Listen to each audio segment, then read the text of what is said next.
Hello guys, kembali lagi di channel My Opinion.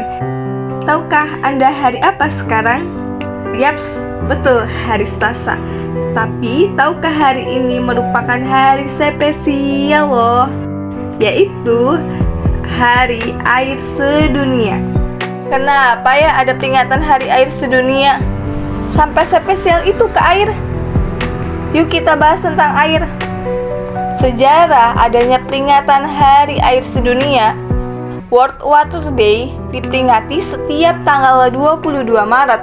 Penetapan tersebut sesuai kesepakatan pada Sidang Umum Perserikatan Bangsa-Bangsa (PBB) pada 22 Desember 1992. Lalu peringatan Hari Air Sedunia pun dimulai pada 1993 dengan tujuan agar masyarakat di dunia memberi dukungan dalam konservasi udara.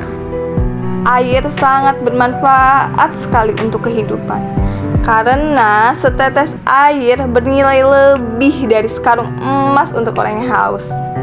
Wah, air luar biasa sekali manfaatnya. Namun, krisis air bersih masih melanda dunia loh, termasuk di Indonesia. Menurut data Badan Pusat Statistik (BPS) pada tahun 2018, hanya sekitar 74% penduduk Indonesia yang memiliki akses terhadap air bersih. Angka tersebut semakin menurun untuk penduduk di luar daerah metropolitan tanpa adanya persediaan air bersih. Maka higienis sulit terjaga dengan baik. Terlebih kondisi pandemi yang menuntut kita untuk rajin menjaga senantiasa dengan air bersih. Selain itu, ada sejumlah kasus pencemaran air yang juga menimbulkan keresahan.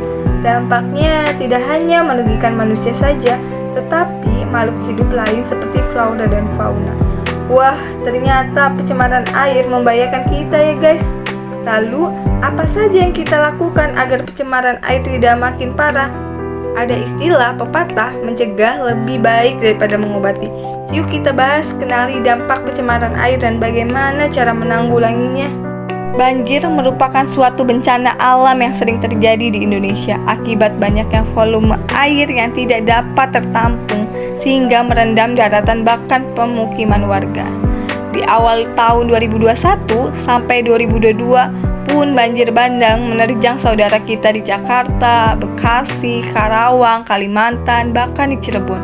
Banjir juga menimbulkan penyakit dan menelan korban jiwa. Bencana banjir tentunya sangat mengkhawatirkan, mengingat Indonesia memiliki sejarah banjir sepanjang tahun. Tapi guys, tahu nggak sih apa penyebab banjir? Tentunya bukan cuma berasal dari curah hujan yang meningkat, akan tetapi juga dari penyumbatan aliran sungai akibat sampah-sampah yang menumpuk saluran sungai. Bukan rahasia lagi kalau masih banyak penduduk yang lalai dan membuang sampah sembarangan di sungai. Akibatnya, air sungai menjadi tercemar dan tersumbat.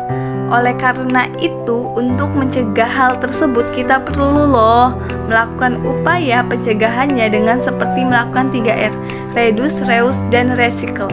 Sampah rumah tangga menormalisasi sungai untuk mengembalikan fungsi sungai.